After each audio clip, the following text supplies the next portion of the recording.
Somebody loves you. I love you guys too. Absolutely. Absolutely. So we meet again yes. in this environment. Yes. With the bright lights and all our friendships. How you been, man? You been good? Yeah, you know, I've been all right. I haven't been too bad. How long has it been since I've seen you? Let's see. You know, last time I saw you, I just. I mean, it's technically this morning, but. Got you in person. Not really. It looked like it. You didn't. Well, okay, no, you did. That was St. Louis. It was St. Louis. Yeah, you did have the haircut. And that was in the end of. Beginning of February. Beginning of February. Yes, right. Yes. When you were very coy about the next appearance that we would see you in. We didn't know some things. Anybody else see Black Panther? Now, obviously, I'm a comic book guy. I'm a geek off the rip. So, are you aware of who the White Wolf has been in the comics? Yeah, I started looking it up because once I realized, you know, that connection, I thought I should research it. But I didn't know that. Nobody had told me that when we were doing this, the one scene that I was in. Nobody was, and it was, you know, and there was. Let me say something. There was something really, actually, very funny about that scene. It's definitely better the way it is now, I think, because it you know, yeah. But that scene was at least 8 more minutes longer than what you saw. And it was like a more inquisitive Bucky, you know, like he was like kind of really going like, what are they calling me and stuff. You know, and she was telling him a little bit about it, and they kind of had more of an interaction, and then he like walked over and started hanging out with the elders, playing with the kids, but you don't see that.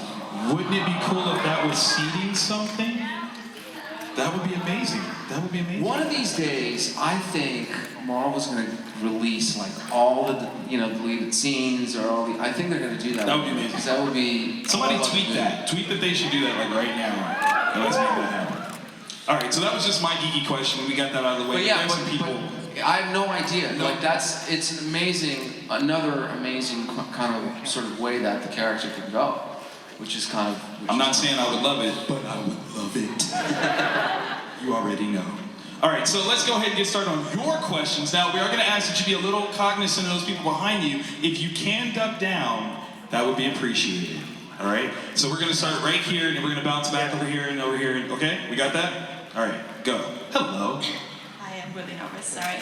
Graças por a prima data de ter o best achado muito. But my question for you is, what life experiences do you draw on in order to portray Bucky so well? Like he has such an interesting journey from beginning to end. You know, he was this kind of suave guy back in the whatever it was 50s with That used to Steve. be my life. Long time ago. No. And then you know he dealt with all that stuff with Hydra, and now he's recovering from that. Well, you know, when I was on Gossip. The thing was that I really thought I knew what it meant to be cool. No, I don't know. It was just, it's nothing, anything, sort of, you go along as you go. I mean, you're learning as you go, at least with the character you kind of keep revisiting. But the comic books were a huge thing, and you know, I was always a fan of the 40s and the 50s, and just kind of like studying that period a little bit and imagining sort of where, you know, and it was a decision of kind of starting him off in a place where we knew that would be very different from where you would end up, and just, you know, that's kind of how those decisions were made. But I think you're just basically saying that you're a great actor, and Obviously. If you haven't figured it out yet, I'm probably always better when I talk less. So I don't know. Maybe you know, when they were like, let's take the lines away, it became a lot easier or something. Or you just put forth that energy even more. We're like, yes. Well, the Winter Soldier stuff, like I remember I used to just listen to a lot of music all the time, over and over again, because it was just helping, you know, you kind of have something going on. Even when we were shooting, I mean, I wasn't listening to music, but while we weren't shooting, I was. And then I would just kind of play those songs over in my head and hear them out. So it just always looked like something was going on. Everyone wants to know what was the top song on that playlist. It was just a lot of Pink Floyd and Okay, alright. maybe some AC/DC. Yes!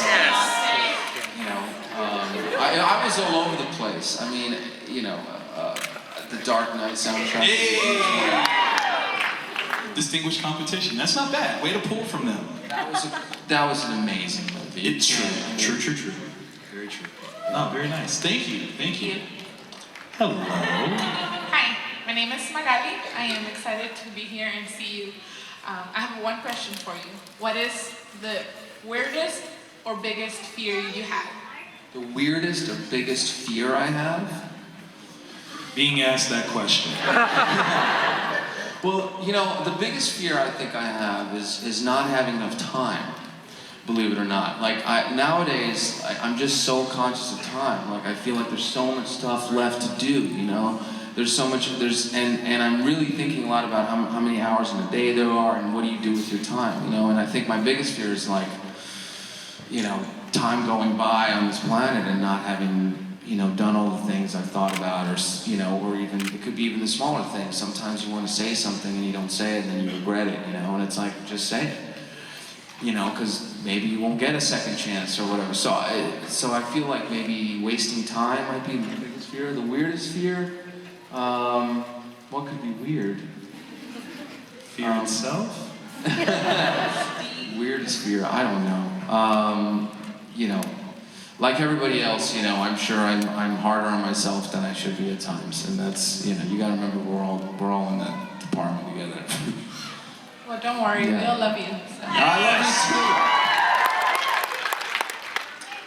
you You know the solution to that. too. I gotta clarify something. Here's the thing, because now you brought her up. You know, I didn't even know that a video was taken of me saying that I didn't think that my fans cared for me, and I want to tell you something. Like, I was asked when they said something about the Winter Soldier, and I was like, it was more figure of speech, you know. Sometimes, like, we don't have a lot of time together. We're sitting there and it's moving fast, and someone's asking a question. I'm already thinking about the other person, and so it was much more off the cuff. My response. It really isn't the way I feel. I promise. I know how much you guys love me, and I love you too. And you know, as a result of that, though, like, there's these two accounts, you know, we care about Seb, and also the fundraiser that was for this charity, our big day out in Romania of these orphan kids. I mean, it's unbelievable what you guys have done and money you've contributed. So thank you for that, and trust me, I'm with you till the end.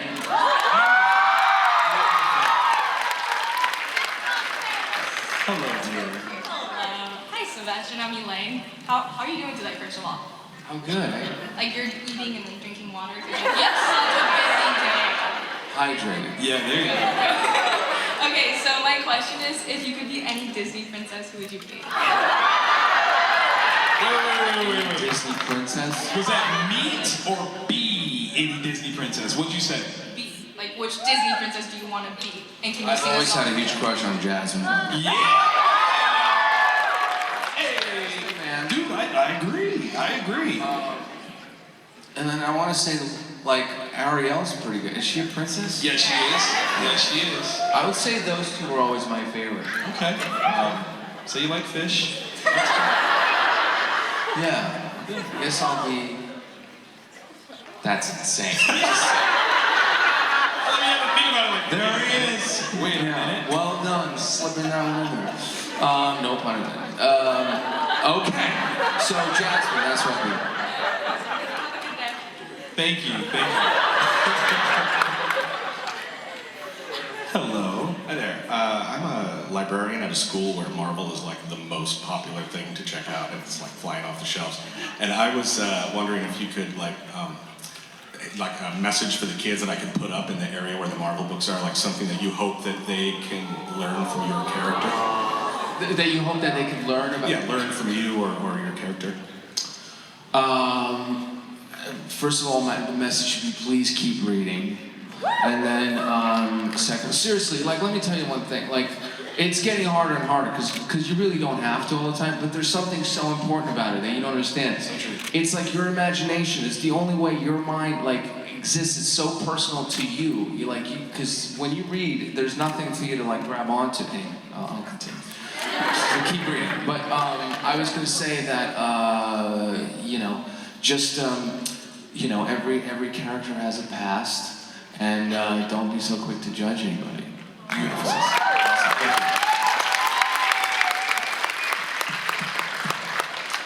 Hello, dear. That was adorable. That was. Hi, I'm Jasmine.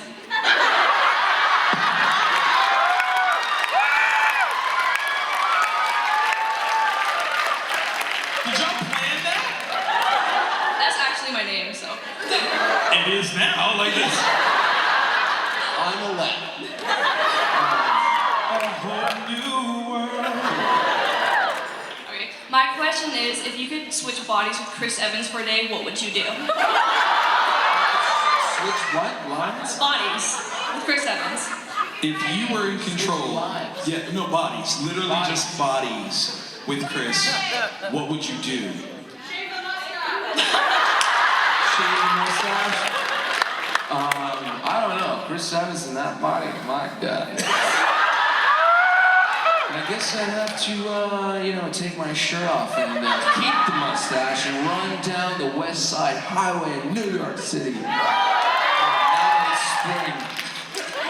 Actually, that would be so crazy. Can you imagine if you go to sleep and then someone else takes over your body for one day and you wake up the next day with all the consequences? You can think about what I'd do to Anthony Mackie. Or Tom Holland.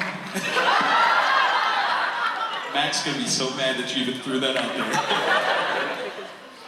Thank you. Hello. Hi. So I actually had a question about Tonya. I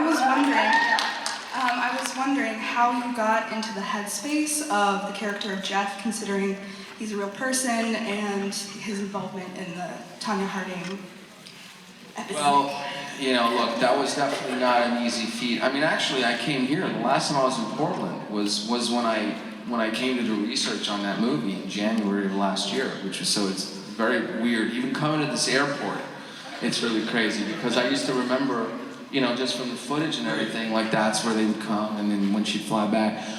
But I'm not even sure if I ever really made it in there completely, or if anybody ever could. It's really hard to understand someone. It really is difficult. I mean, like, we come with so many preconceived ideas and things that we usually feel about ourselves that we don't realize that we immediately would throw on the other person, and I'm not talking about Jeff, I'm just talking about a regular, but, in terms of him, I just had to follow what was in the script. I didn't really have much choice there, and that was like the challenge, because usually, you do have kind of like your imagination to build something and put something together, but here I had to, like, in a way, mold myself to this person, and it was hard. I mean, there were some days that were easier than others, but you try and do the best you can. I mean, Of course.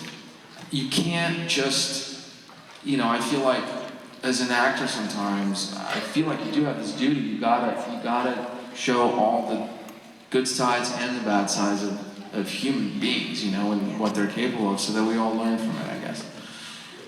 That's beautiful. Thank you so much. You're amazing in that movie.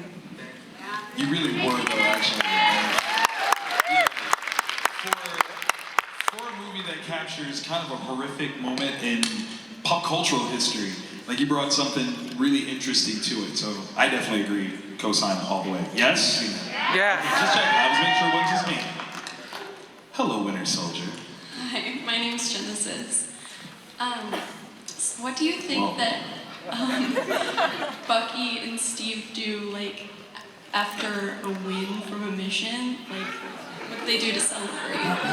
What do they do to celebrate? After a win from a mission? Play darts? No, honestly, but they haven't even gotten to, like, hang out, I feel like. It's true. Like, when have they hung out since 1947? Have they ever gone out for a drink? I mean, you know, back in the day. I Yeah, back in the day, like that would be it? Man. You know, but think about it. Like now they get together and be like two old men on a porch, just going. I remember. Yeah, remember when you were still who you are now? I don't know, but I certainly want to see that scene. It'd be great to see that scene one day. So, Steve was given a list of things to look up. What do you think would be on your list of things to kind of catch up on as Bucky? Self-help section. Okay. You're your own man. Gotcha. Wow. Life is beautiful. Okay, I guess I'll watch that film. I don't know. You know, he would have to, in a way, he'd have to have probably a very similar list. Nice. You know, in a way. But we were talking, Letitia and I were talking a lot about kind of like, what did she do to get Bucky, you know, kind of back? What did she do? Well, you know, what do you guys think that happened in Wakanda? Well played. Good dodge. Good dodge. That was Winter Soldier level. He's like, yep, nope. Answer that one. Good job. What do you guys think? Did she do something cool? Did she deprogram him? Was it a Okoye bead? Did he just stuck it in the back of his neck? Did you guys ever see Last Samurai, that movie? Yes. That to me was, you know, if you see kind of like what happens with Tom Cruise's character in that movie, like sort of how he goes through in a way that, you know, facing all his nightmares, he goes through all that whole sort of transformation. He's just finally, you know, they test him and they kind of put him in situations to gain his trust, for him to gain their trust, and then eventually he actually learns about the culture and he becomes one of them in a way. I feel like that's how I think of that time in Wakanda. Because he's been there. We all used to go to there. Hello. Hi, I'm Emily. I have a fashion question for you. Before the screening at the London premiere, you had on a velvet shirt and a jacket. Was that color scheme inspired by the Mystery Man from Scooby-Doo? That's amazing. No, I didn't think that way. You know, I work with this really amazing stylist. His name is John Tan, and I always tease him, but because he's like, you have to wear something that's not black. You can't keep. And I was like, John, but that's who I am. Never always wear black. So it was honestly, I had just seen that jacket, and I'm like, bomber jackets, and so I don't know. I was like, oh look, we could have color. And then Scotch. It was a lot of color. Thank you. Did you like it though? Did you like his outfit? I had feelings about it. It's a very good, honest answer, and it's one on tape. Yeah. Fair game. Fair game. Hello. Hi. So on set there are multiple Toms and multiple Chris's. Who is your favorite Tom and who's your favorite Chris? All right. We'll amend that one. How did you tell them apart? Yeah, did you just say Tom and just see who turned around? That's a good question. That way we don't get nobody in trouble. Well, I can't really answer that because that would insinuate that everybody was there at the same time. Whoa! I wasn't even trying that time. That was good. So, you know, I feel like all the Chris's are great. I mean, they're like three men and a baby. They are. They're all the three men and Tom. Which one's the baby? That's it. So, you know, that's how I feel about it. Thank you. Thank you. Hello. Hello, my name is Mizuho. I'm sorry, I'm so nervous. My question is, where is your favorite place and why? It means not the city name, not the country name. It means for doing something, for healing, something like that. Let me get that. What's your safe place? Where's your favorite place to just be? Not necessarily city or country, but like a particular room in your house or something like that. What's your favorite place? Well, once I tell you that place, will I see you there? Well, you see us all there. That's really nice. My favorite place. No, I have to tell you, I mean, like, I'm very biased about New York City. I really am, because I don't know what it is. Every time I come back and I see that skyline and that terrifying drive from JFK back, something clicks for me. But, I do feel like I need to be in nature once in a while, and then when I do that, from there I'll go to like Central Park under a tree. And then, but everyone's going to be hunting at Central Park for you from now on. Yeah, and also the water is great too. Like, I can't, because then I'm going to see you guys there. Yeah, you're safe. And I don't mind that at all. But yes, water is important for sure. Whether it's in California, whether it's by the beach, that's a good one.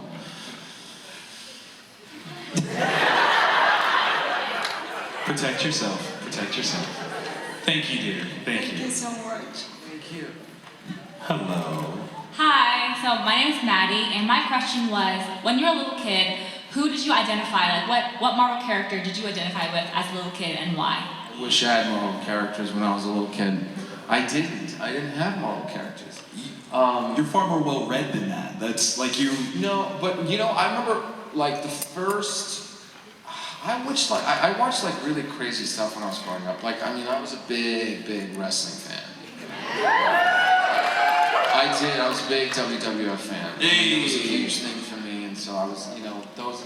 But who's your favorite wrestler? Come on, say it. Undertaker is still around. That's kind of incredible. No, I went through all kinds of phases. Like I used to like Sluger, and at one point I liked Mr. Perfect. I even liked $1 Million Man. Like they're all the older ones that Anyway, but I didn't have Marvel characters. I didn't grow up with comic books, unfortunately, so I don't have a huge one. But look, if I were to pick a superhero, like obviously, everybody knows Batman. You can't go wrong with Batman. No, it's the one that, you could be under a rock and not know.